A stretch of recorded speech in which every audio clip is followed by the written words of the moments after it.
right, well, let's go ahead and get started. Good afternoon, everybody. I'm Wayne Miller, the Executive Director of the Venture Center. And I want to welcome you to the first of our Alumni Innovation Series from a couple of guys who participated in our accelerator. It's got a great team of folks here today to take us down this path to talk about how to leverage social media and maximize sales and profitability. So we'll hear from Ted Brown and Doug Wilbur from Denim Social and Digital Onboarding, respectively. We also have a fantastic panel with us today: Melissa Mackey, Susan Blair, and Roger Sundermeyer, who I will allow to introduce themselves here shortly, along with Doug. I also want to put out just a quick reminder, coming up on June 9th, 2021, virtually, unfortunately, but that's where we are still. We're going to be kicking off the 2021 FIS FinTech Accelerator. Please join us on the website, register at venturecenter.co. Come check out our new website, by the way, and register up to join us for this year's kickoff for the 2021 FIS Accelerator. Let me go ahead and get started. I want to welcome Melissa Mackey, Vice President of Communications from Middlefield Banking Company. Also, Roger Sundermeyer from First Arkansas Bank and Trust. For those of you who don't know, was FIS's very first customer, right, back in the day in 1968 when Systematics was formed. And Susan Blair, who's with us as the Executive Vice President and Director of Corporate Communications from Bank OZK. Welcome, and thank you all for being here today on this panel. Let me ask each of you, I know I've given sort of your title and your name real quick, just give a little bit of background about your bank and what you hope to get out of today. And then I'm going to hand it off to Doug. Doug, if you'll give us an initial presentation, and then I'd like to ask the panel to come back at Doug with some questions about what he's doing and its relevance to your businesses. So Melissa, let's start with you real quick. Sure. Hi, thanks, Wayne. My name is Melissa Mackey, like you said, Vice President Marketing Communications, Middlefield Bank. We are a $1.4 billion bank, 16 branches, and we are based in Ohio. I hope to gain some additional insight about scalable social media and also some best practice about engagement as far as customer onboarding goes. Good deal. Susan, how about you next for us, please? All right. Susan Blair, Bank OZK. We're a $28 billion regional bank. We're headquartered in Little Rock, Arkansas. We have about 250 offices in 8 states. I'm a big advocate of onboarding, so I'm excited to hear some additional best practices and new ways that you guys are advocating for onboarding. And social media is such a complex and ever-changing subject. I hope to learn a lot from Denim Social as well. Awesome. Terrific. Roger? Sure. Roger Sundermeyer, Senior Vice President, Chief Brand Officer for First Arkansas Bank and Trust. We have 21 locations across Central and North Central Arkansas. We are creeping ever closer to the $1 billion mark, so we're excited about that. Full disclosure for us, we actually have just entered into an agreement with Denim Social, and we're working with them recently. And so I'm probably going to be coming from the standpoint of what's working well from our organization's perspective and how they've helped us so far in our brief time together. So we're excited to be partnering with Denim as we go forward. Terrific. Great segue to you, Doug. So Doug, tell us about you and what you're doing at Denim Social. And I think you're going to provide a presentation for us today. Yeah, totally. So hello, everybody. I'll go ahead and flip on my screen here. Doug Wilbur, CEO of Denim Social, based out of St. Louis, Missouri. We are, actually, before I let the cat out of the bag, maybe I'll just share my screen here. Let's see, there we go. Everybody can see my screen okay? So yeah, again, I'm Doug Wilbur, CEO of Denim Social. We work with about 250, give or take, financial institutions, everything from small community-based organizations all the way up to a handful of Fortune 500s. They turn to us because they want to be able to harness the collective reach and horsepower of their employees' presence on social media and use that to drive more incremental fee income, depository volume, et cetera. It's a practice commonly called social selling, and from what we can tell, it works really well. So we'll spend a little bit of time walking through a little bit more about how it works here in the next few minutes. So I'm going to go ahead and kick things off here. Hey, Doug. If you want to just switch to presenter mode. Oh, I'm on the other. There you go. I was going to bring up the same thing here because we're getting your, there you go. Oh, there we go. Cool. And yeah, we're here to essentially simplify social selling for financial institutions. Our customers leverage the Denim Social platform to empower their employees to become respected leaders and thought leaders within their communities while maintaining compliance best practices. And what we find is that this ultimately leads to a more meaningful engagement with consumers, a deeper connection with the communities that they serve, and ultimately more deals closed. Let's see if I can get this to advance here, guys. Cool. So why does this all matter? And the reason why is because at the end of the day, people trust people, not brands. And the number one thing in our perspective that banks are selling is trust. It's that trust in your bank's ability to help your customer achieve their financial goals. That is the number one thing that a bank is selling. And when 41% of consumers don't trust brand marketing to be accurate or truthful, we have to find another way, and social media can help. And this is why it's worth the effort. Research from LinkedIn shows us the power of individuals on social media. Empowering your employees to be advocates for your institution and harnessing their collective reach on social is the secret to breaking through. Not only do your employees have about 10x greater reach on social media, every time they post, they're going to drive 2x the engagement. And let's just take a step back here. I mean, this should really make sense. Your employees are citizens of the communities that you serve.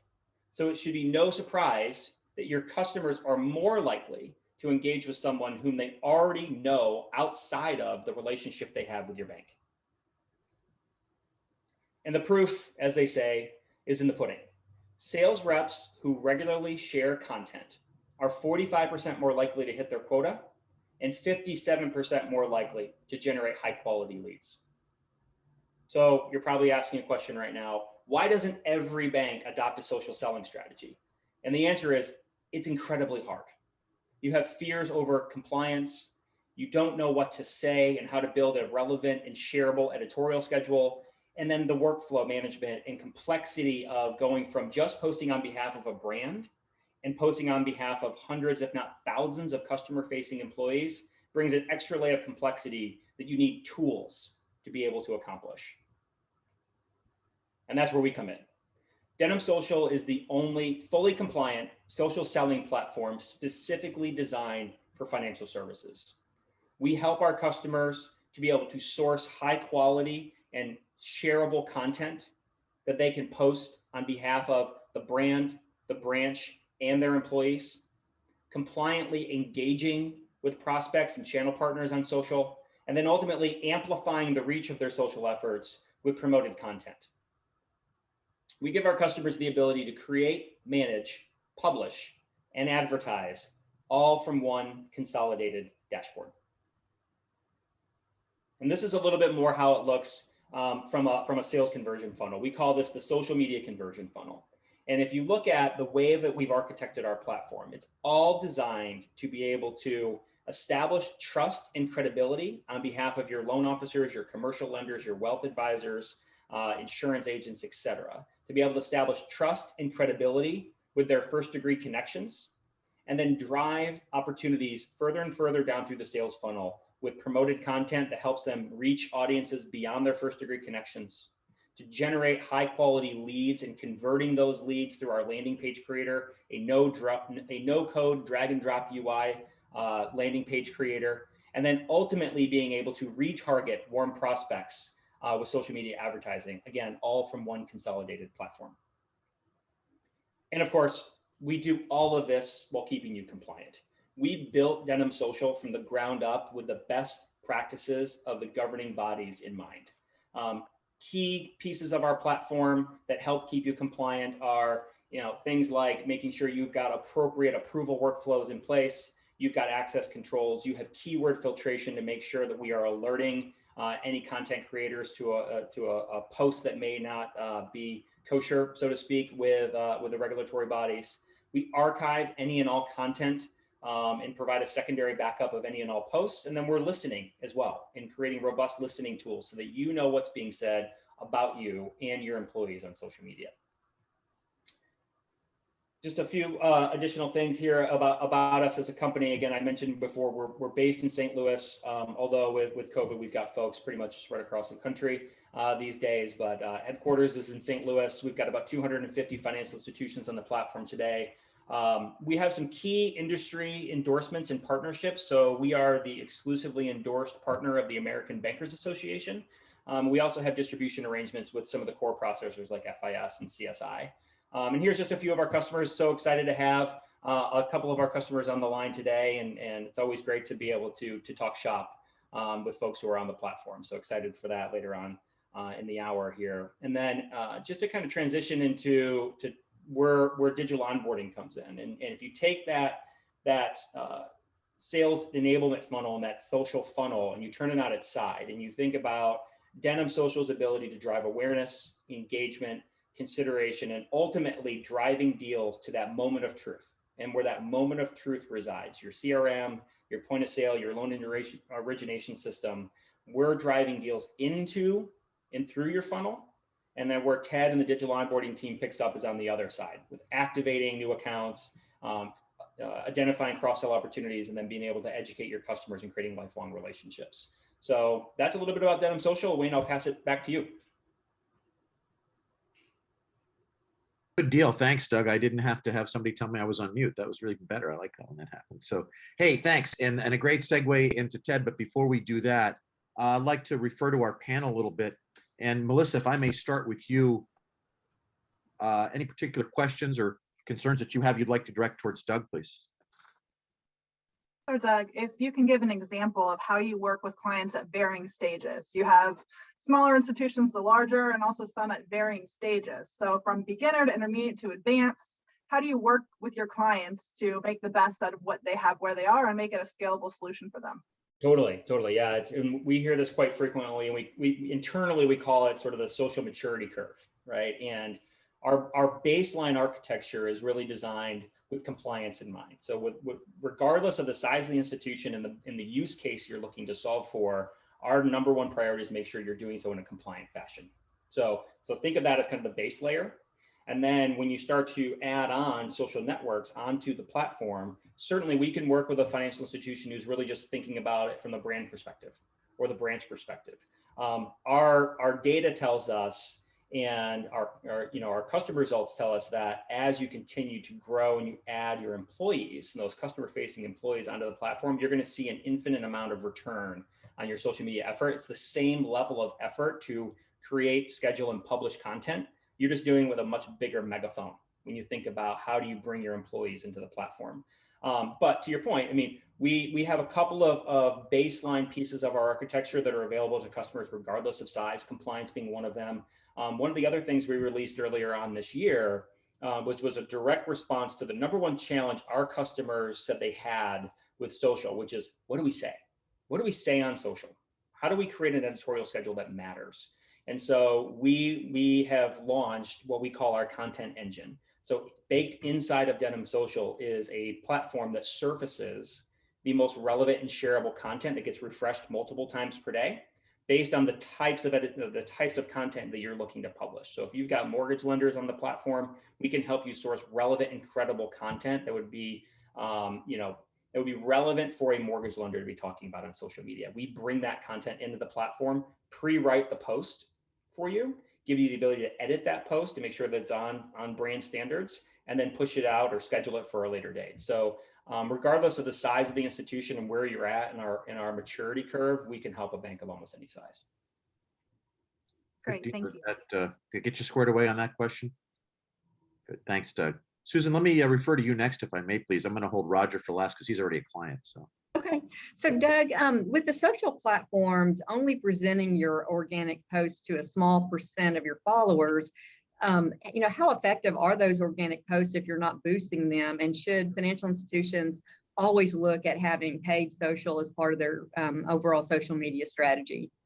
For sure, we hear this all the time, and that's about a year ago, just over a year ago, we joined forces with the reason why we're called Denim Social. We actually used to be called a company called Gremlin Social. Gremlin Social merged with a paid advertising platform called Denim Labs, and that combination gave us the ability to rebrand ourselves as Denim Social.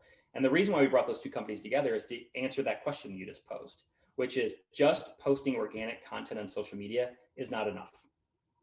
You have to be able to reach beyond the first degree connections of your your loan officer, your commercial lenders, first degree connections. And the way that you do that is with very targeted social advertising. And so our advertising capabilities are specifically designed for a marketer to be able to create one ad, but when that ad hits the social networks, it's customized and personalized for that individual that you're pushing the ad out on behalf of at scale, right? So one person can create thousands of ads in just a couple of clicks. And those ads, when they present themselves on the social networks, are personalized for the community that lending officer services. And so it gives you the ability to not only just reach those first degree connections, but reach a much broader audience at the same time. Sounds great. Thank you, Susan. Thanks, Doug. Roger, how about you? So we're probably still in a little bit of the infancy stage in that maturity curve that Doug is referencing. But I think for us, the priceless piece to us has been the compliance aspect of it. We strongly encourage our employees to be active on social, but sometimes they get a little overly eager and they want to start posting things that our compliance department is shivering at. And so that piece has been great for us to be able to kind of control the message, control the narrative in a safe space for especially our loan officers. Some of our loan officers have really embraced it. Some of them not so much, just from and we find this just in age range. There's some who are just mostly comfortable with phone calls, personal relationships. There's another, that next gen of the loan officers who are more interested in the social aspect of it. And we actually just had a call today with Denham's team and 3 of our new loan officers for what this social strategy looks like and creating some brand pages for them, that all that content is there on the dashboard for them to utilize in a safe environment. But also everything rolls up to our corporate page as well. So it's really a great synergy between personalized messaging of the loan officer, but marching in step with our corporate brand voice. So the compliance piece and the ability to have that evergreen curated content has been extremely helpful for us so far. Yeah. And Roger, I couldn't, you hit it nail on the head. And in our world, when you bifurcate your populations of kind of customer facing individuals, we just sort of jokingly call it the brown sock crew versus the fun sock crew, right? Your guys that are wearing the fun socks and your gals that are wearing the fun socks are the ones who are going to want to be more socially active. They're digitally native. They grew up in and around social networks. They're the ones that you have to sort of corral and use our compliance capabilities to make sure that they're not going rogue, so to speak.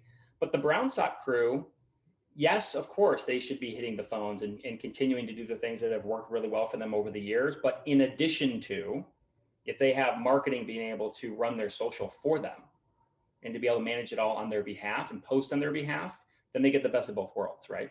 And so yeah, and that's where we are. And I also think that the fun sock crew may be more of that proof of concept for the brown sock crew. Once they see the results and bearing fruit for them, they'll say, hey, we want a piece of this action as well. So we can bring them to the table where they're controlling more of their messaging as opposed to relying on us to curate their dashboards. Yeah, and I'd be curious to hear your feedback on this. We had so we worked with one of our larger mortgage, like independent mortgage lenders is on the East Coast called Mack. And their head of marketing, we were doing a session like this not too long ago, and he said that one of the biggest benefits that they have seen is what he calls compliance education via osmosis. And because of all the tools we put in front of the fun sock crew, the brown sock crew, and the marketing teams, they now have a much greater appreciation for compliance than they ever had before. Their compliance and marketing teams were always butting heads. And now they're actually working in a much more symbiotic relationship because they have a greater appreciation for each side by using our platform. So that was pretty cool to have him say that on one of these sessions. Yeah, I think that's accurate. I mean, we've always had a really great relationship with our compliance team. If you ever mention the word free, we all kind of get the shivers for some reason. We know that's a trigger term. But I think it helps us understand their perspective.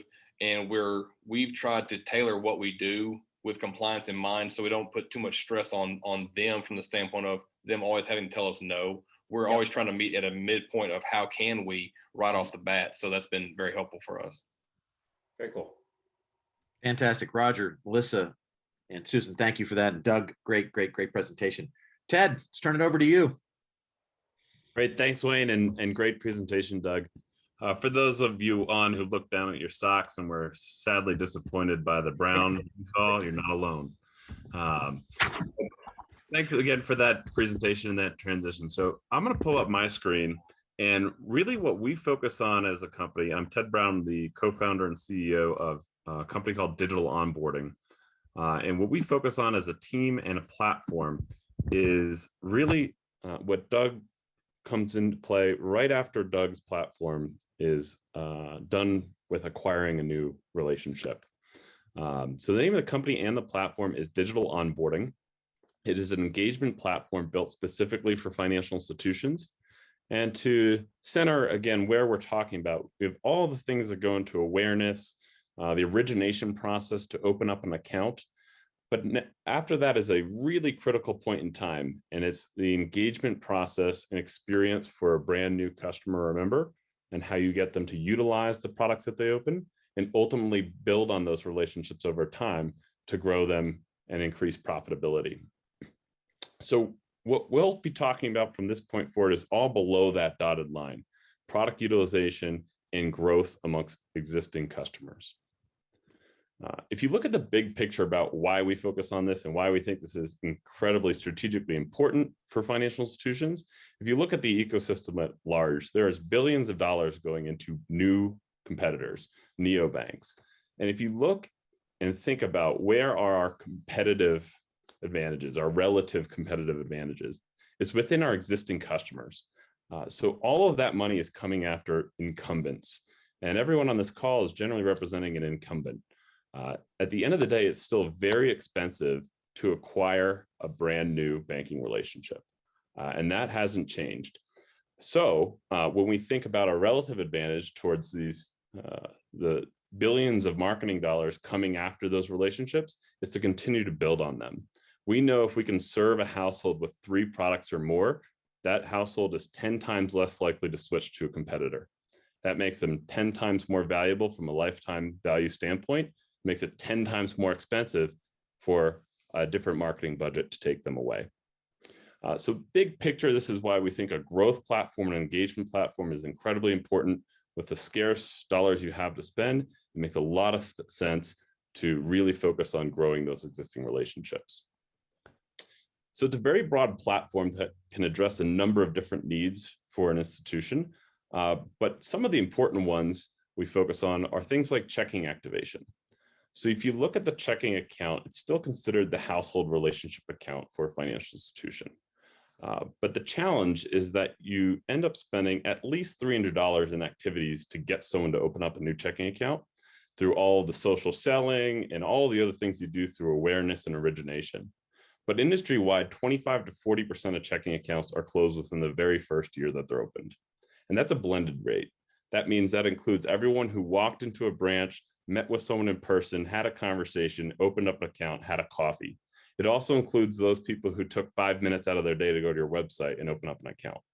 When you start to isolate that and cohort different sections, like say, just look at the people who opened up accounts digitally, and then you look at the people who opened up accounts digitally that are out of footprint. So there's not a household close to that, or there's not a branch close to that household. We've talked to institutions where that first year attrition number skyrockets north of 90%. So that's a huge gap. And of course, we can't keep on filling up a leaky bucket. But when you think about all of those follow-on steps that come after the account's open, when an account is open, we don't have a relationship yet. We have an opportunity to build a relationship. Really on the 5-yard line, we haven't scored a touchdown yet. And all of those related services, setting up direct deposits, getting the mobile banking app, starting to engage with the debit card that's issued, this can be very a very disjunctured process and difficult to navigate for that customer or that member. But this is a problem very well worthwhile solving. If you can facilitate the path and make a frictionless experience for that customer or member to start utilizing the products that they've opened, that new account holder is 4 times more likely to have chosen the bank or the credit union as their primary financial institution, and they're much more likely to turn to that institution when another financial need comes up. So these critical steps, like having someone use the debit card, log into digital banking, set up automatic payments, set up direct deposits, are really critical and can move the needle significantly for the P&L. As measured by profitability, those that are actively engaged in those service products generate $200 in increased profit every year. The challenge is that only 45% of checking openers end up in that happy, fully engaged, profitable bucket. The remaining 55%, you essentially break even on the acquisition costs, where you actually negatively contribute to the P&L. So you've now spent money to lose money, which is not a winning proposition. So to zoom into a couple of critical stops on that path, we look at how do we facilitate the process of having someone use the debit card that's issued. There's specific functionality built into the platform and ready to go, like a wizard where you can check off the popular merchants you use, like Amazon, Hulu, and Netflix. And with one step, put the card that's been filed as the primary payment method. 80% of consumers have a stored payment method at one of these merchants. This is generally how more and more consumers are paying their bills. Less and less are they using the bill pay function. They're using a card on file. And that's a really good trend if we can take advantage of it, because bill pay can be a cost center. Debit card transactions are a revenue center. The second you get someone to put your card on file at one of these merchants, you're making interchange revenue on those transactions, and you've completed a critical step towards a holistically engaged relationship that you can build on. To zoom into the next critical stop on that path, direct deposits. Of course, this is really critical for primacy. If the paycheck's not showing up in your checking account, it's showing up in someone else's checking account. You don't have a primary relationship. So there's a number of things when you look into that you can do to remove the friction from that process. Things like getting the person the account number that they have, so they know how to use it. Whereas you see on the screen here, a widget or a wizard that will automatically prompt you to log into your payroll provider. Know that you work for a certain company, connects you with their payroll provider like ADP, has you log in, and instantly puts the new checking information on file so the next paycheck shows up in that account. Next, still critical stop on that path towards primacy and engagement, mobile banking. A lot of reasons to encourage and educate people on how to find the right mobile app and start using it. One of which happens to be efficiencies. Half of branch visits is just to deposit a paper check. And of course, all of that can be done through a mobile phone today if you properly onboard and educate customers so they know where to find the right app and they know how to start using it. There's specific functionality to facilitate that process.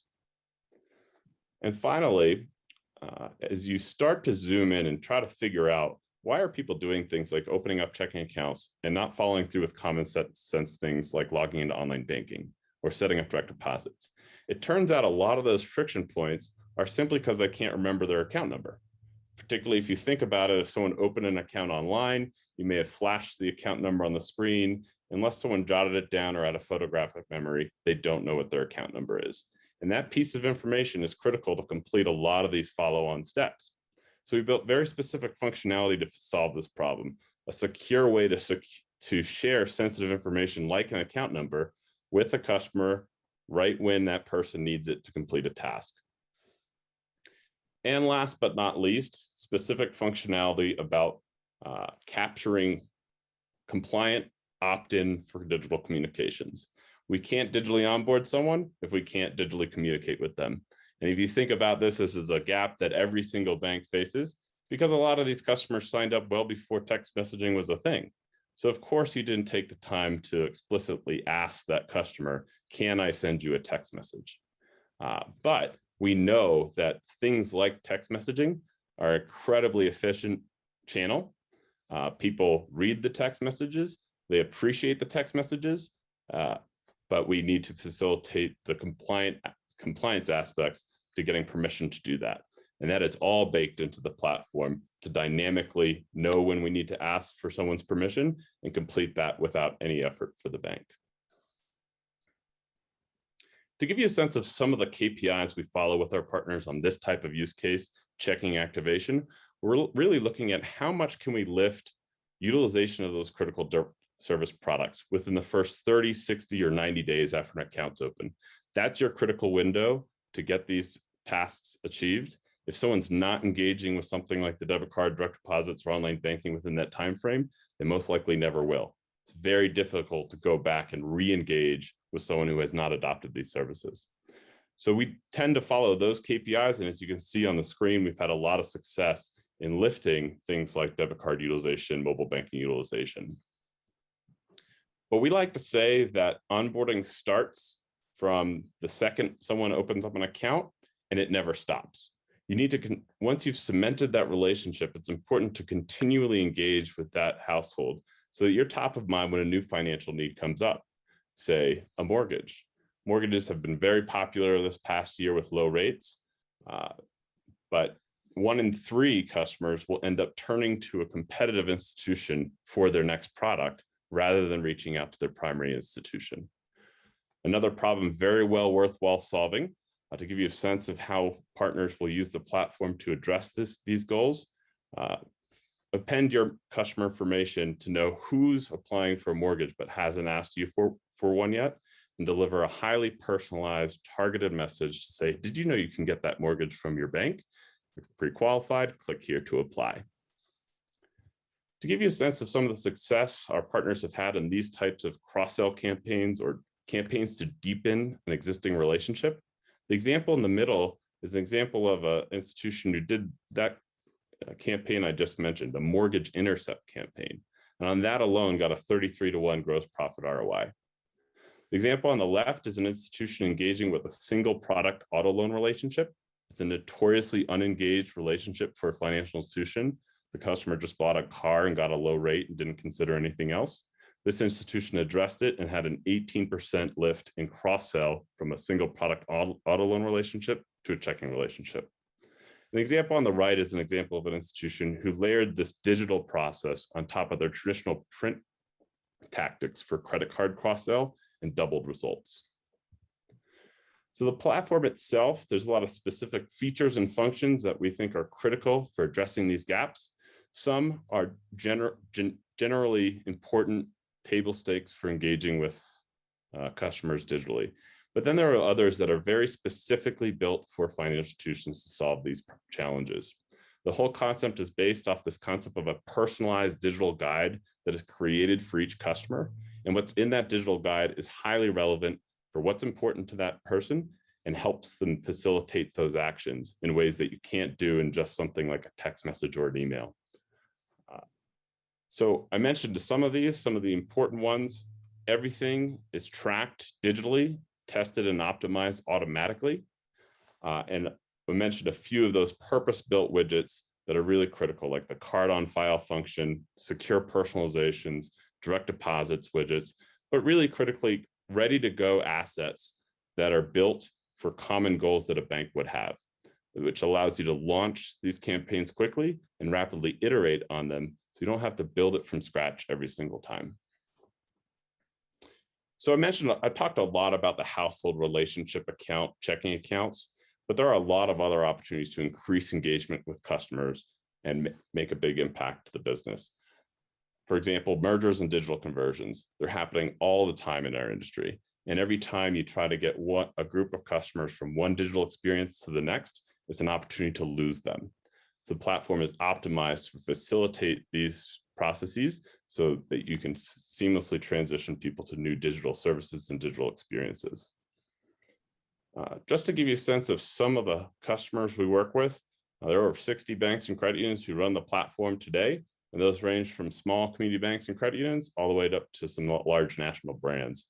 So the platform itself is highly scalable for institutions of all sizes, and the challenges we're talking about are really faced by every single institution, no matter their size. So that's a little background about the company and the platform. I'd love to open it up for questions. Great job, Ted. Thanks very much.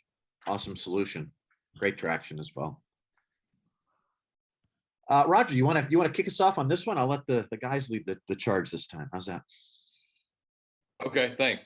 First of all, great presentation. There's a lot of that stuff that kind of resonates with where we are in some of our struggles. The part that I think I'd probably be most interested in was something that was kind of percolating on my mind was with the credit cards, and you referenced credit cards a little bit. We have a credit card division as well. How could something like that be implemented and interface with us at the time of account opening from a credit card perspective? Absolutely. So I talked about in the context of something like a debit card, which is issued with a checking account that's open. It's absolutely applicable for a credit card as well, if a credit card is also issued. The way the solution will work is it will include that page into the personalized guide that's created. And actually, I'll add a little visual, picture will say 1,000 words sometimes, of a sample of what it might look like for a brand new customer. It might look like something you see on the screen now, where we've lined up a series of steps that would be relevant at this point in time, like setting up direct deposits with the account number that you're going to need, like setting up automatic payments with a wizard that I talked through, and continuing to prompt people to check off their common merchants that they use and go through that process to put the card in and put that on file. That can be done with a debit card or a credit card, and it's limited to the BIN numbers that you've issued. So they couldn't take another card and go through the wizard. It would be your issued credit card or debit card. So this is presented in the context of a brand new checking customer, but you could really envision this being just sent to all existing credit card holders who haven't used their card lately, a single page campaign, not combined with another series of steps like you see on this sample. Excellent, thank you. Good deal. Susan, how about you next, please? Yeah. So Ted, that was really impressive. Looks like you've got all bases covered on that. The results that you shared of the lift in the financial institution sales was really impressive. What have you found in terms of the retention rates on customers who are onboarded through this process versus not onboarded, or what the institution may have previously been doing? Sure, absolutely. So really good question. The reason why I shared those KPIs is really because they're talking about proxies for those things. We know someone is actively engaged with those services. They are much less likely to leave. They're actually going to use it. So if you look at the numbers, when we define fully engaged versus unengaged, we're really talking about a critical metric, which is silent attrition. So it's not just explicit attrition, which is the numbers that pretty much people can rattle those off the top of their head. I know so many people closed their accounts this year. We're talking about silent attrition. So when we look at those KPIs, people define these differently, but rule of thumb, fully engaged can be using 3 of those service products or more. Active would be 1 or 2 of those service products. Inactive, and that's your silent attrition, are people using none.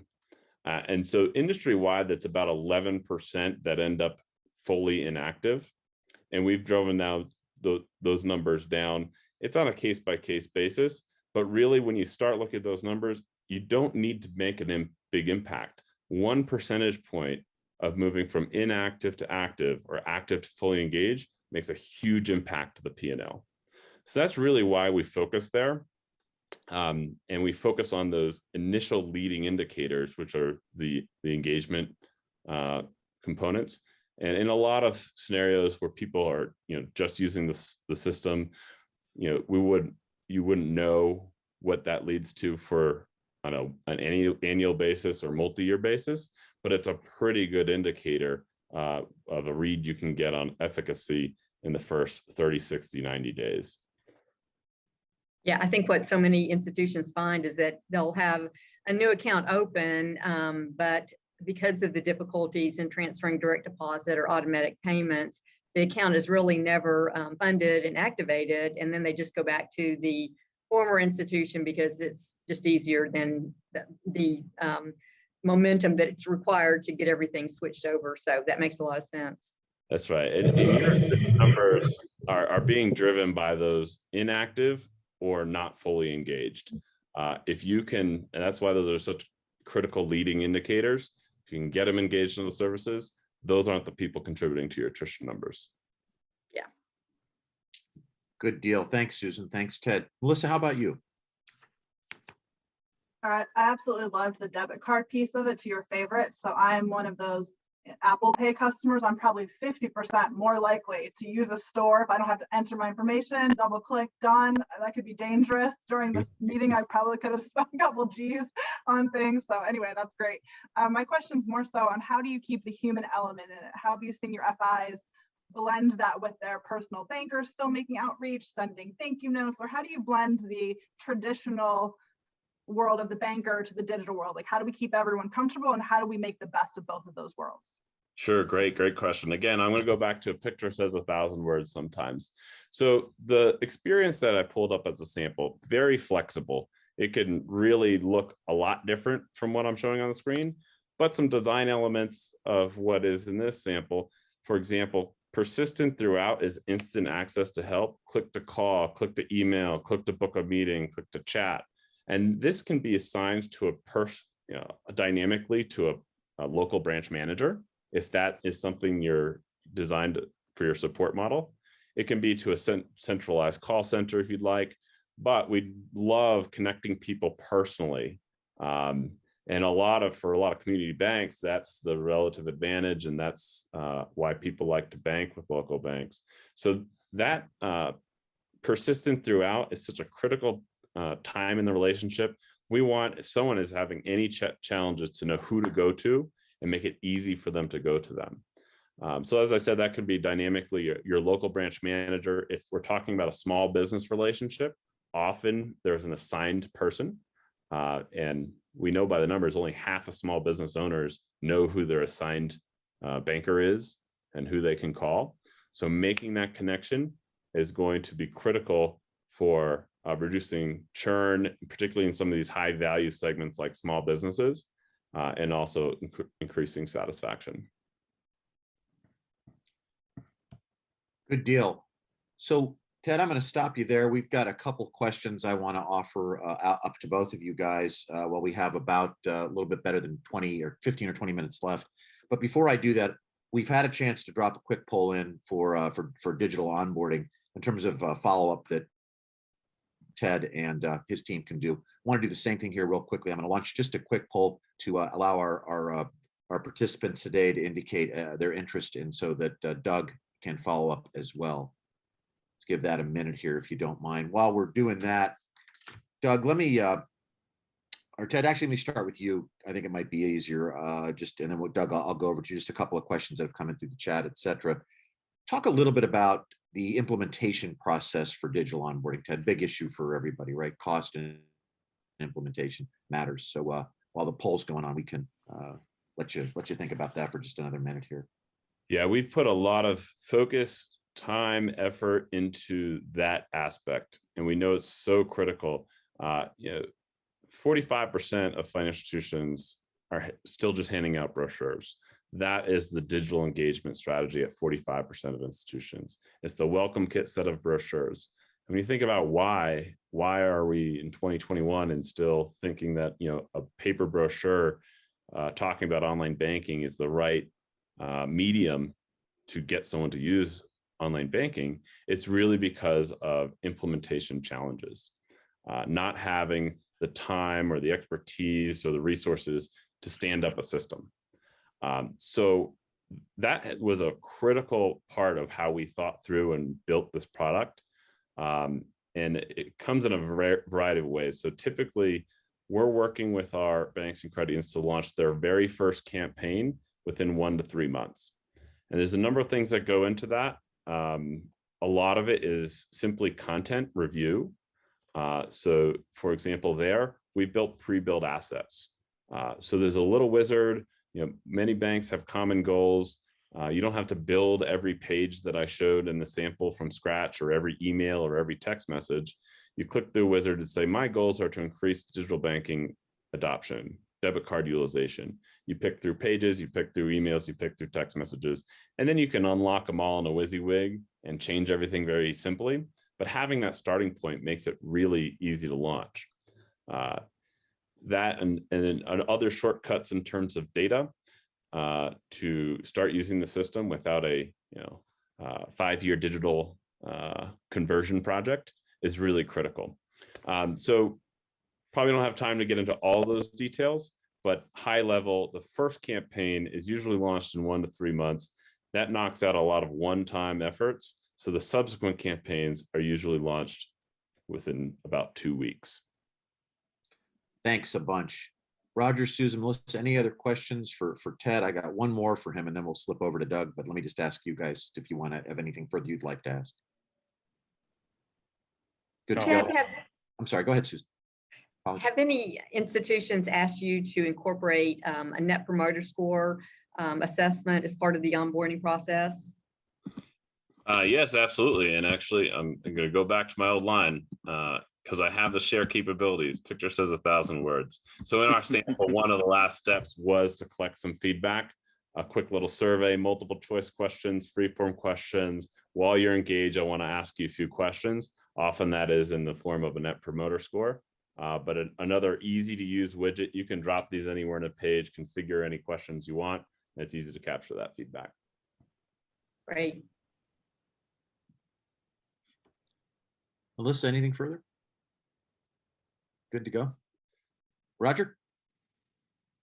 No, I'm fine. Okay, Thank good. Yeah. Ted, one last question, then we'll slip over to Doug here is, what do you think are some of the common mistakes that institutions make when onboarding new clients? Great question. The one I'm going to pick is selling too fast.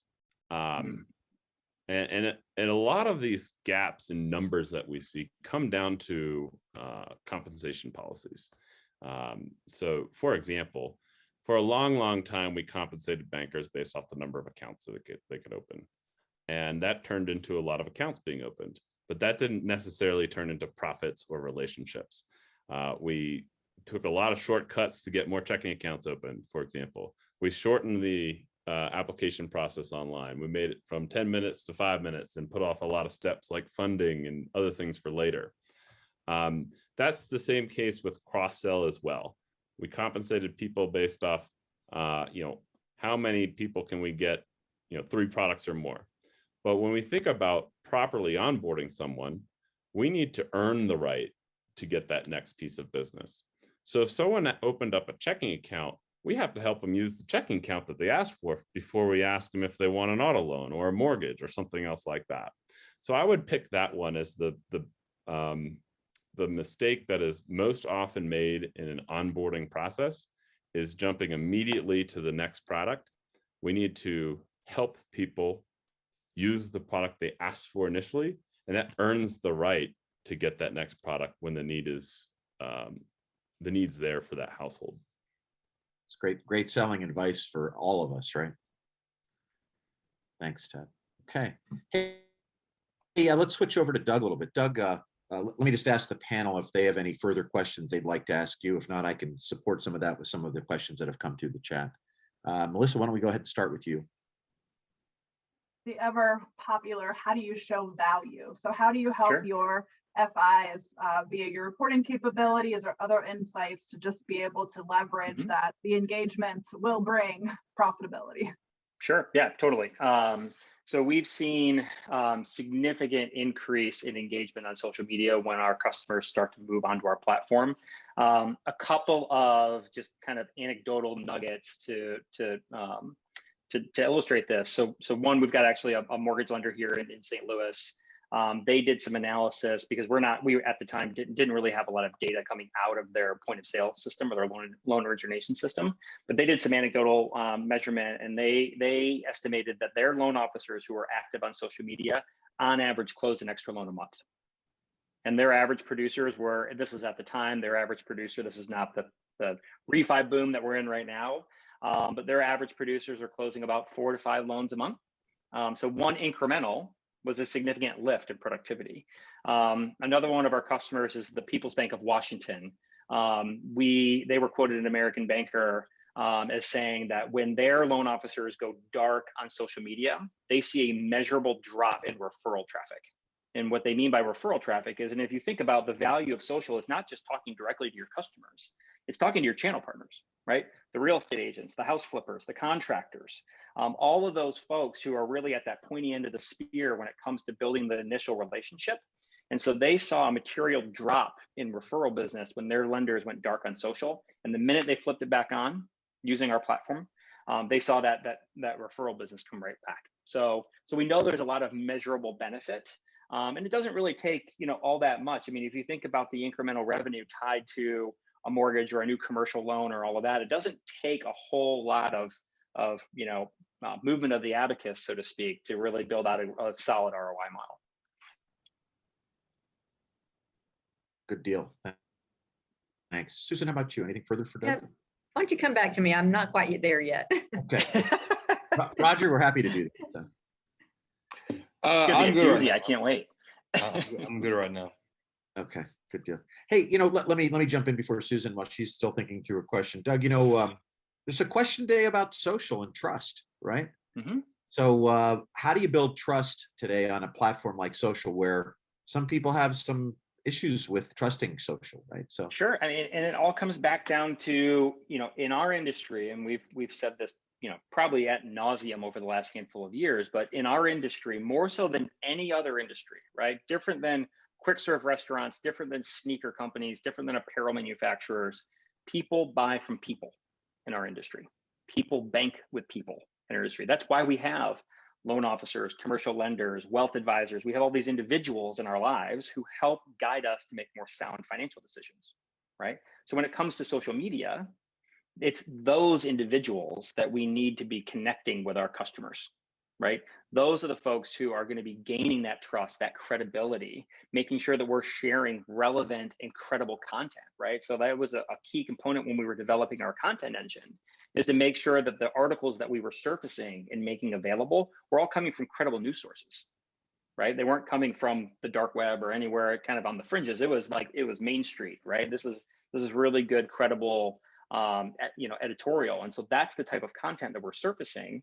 And then we're making sure that that content is on the feeds of these advisors and these agents, right? And we've actually heard, it was interesting, because of the way that our platform is architected, we do have the ability, customers can just buy, for example, our advertising solution, right? And in many cases, we don't recommend that, because you're ultimately going to be driving traffic back to a Facebook page or a LinkedIn page or whatever for one of your advisors or your agents. And if there's no content there, well, you've broken that establishment of trust. It kind of looks like spam if you say, okay, here's an ad for Joe Loan Officer, right? With a white paper of 3 things you need to know before you refi, and you click off to that guy's profile and there's no content there, you've broken that trust, right? And so, trust and credibility on social comes from giving to the market and giving content that is relevant and that can have a material impact on that customer's relationship. That's how you break through that. And Wayne, if I could add real quick, I'll build on Doug's comment. please. From our perspective as well, it's been there's a fine line for us between selling on social and just having conversations on social. And we've always tried to just be very authentic and genuine in our conversations and not be very, very pushy or salesy in our approach. But yeah, I mean, we find that we have a very high engagement with our followers and our customers on social media, but we also don't want to inundate them with just product after product after product, because we become white noise. People start tuning us out. And so I think Denham's done a really good job for us of helping us carve out that really good mix and blend, which I think is very critical to what is actually a sales tool for us, but doesn't look like a sales tool for us. It's just staying top of mind awareness of who we are and the products we offer. And I just think social it's still so unproven from the standpoint of what all you can actually do with it, that we're still haven't really scratched the surface of the capabilities of social selling. Yeah, I think it gets back to Ted's comment too, right? It's earning the right, being relevant. Doug, you bring that up. It's so important. God knows we all get inundated with so much white noise today, so many impressions, so many people trying to pick our pockets or sell us a second mortgage, whatever the case may be. It's nice, obviously, when you get a channel of relevant information and data that you want to follow and that is useful. And you know what? If it's good and it's trustworthy, you don't mind being sold a little bit, right? I mean, because that's part of the objective here as well. But when it's a trustworthy source, that you obviously earn the right to enjoy, it's good stuff. Susan, I'm gonna.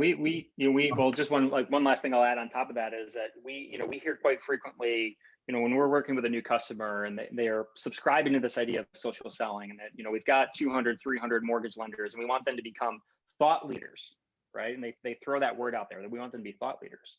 And typically our response is, that's great. It's a great aspiration, but thought leadership is earned, right, by giving to the communities that you serve. You don't get to choose, oh, today I'm going to be a thought leader, right? You don't get to choose that.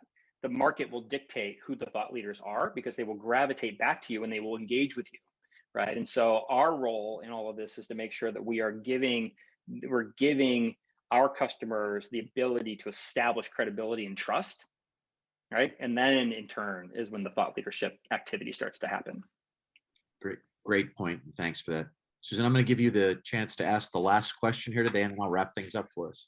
Okay, so I follow a lot of financial institutions on social media just to get ideas and see best practices. And it seems like a lot of organizations are struggling with quantity versus quality. How frequently do we post? And kind of, Roger, going back to your point in terms of people don't want to be sold all the time. They also don't want irrelevant content. And, I'm not sure that it's the bank's responsibility to remind everybody when National Donut Day is, et cetera. So, how important is frequency when you really don't have relevant content? Sure. I would say frequency is important. The social networks do reward those who are more active on a regular basis, but there's a fine line between being active and being spammy. Our default recommendation for most of our customers is to follow a strategy called 411. And this is really on behalf of your individual loan officers, wealth advisors, et cetera. And what 411, if you add those numbers together, it's six posts per week, 4 posts of relevant industry information, right? Using our content engine to source credible and relevant content, that's 4.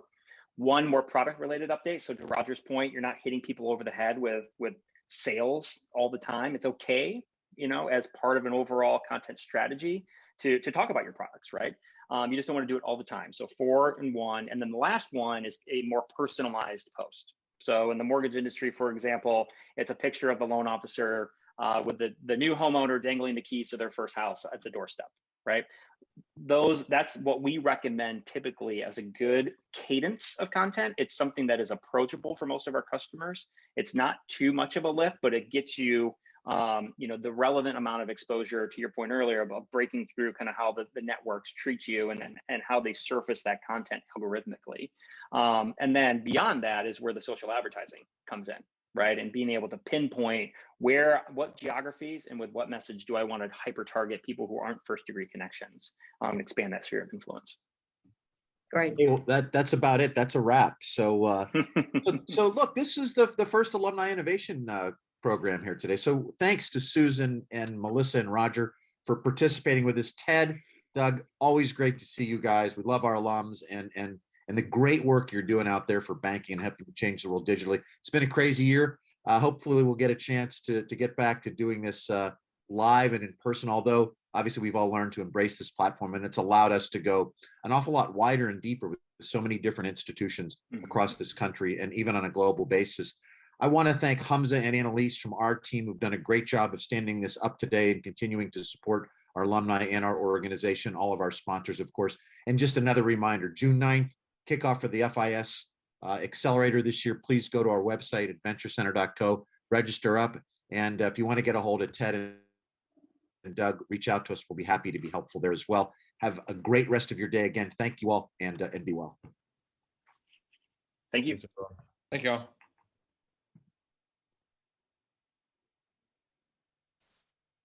Cool. Are we done? We are. Cool. Thanks, everybody.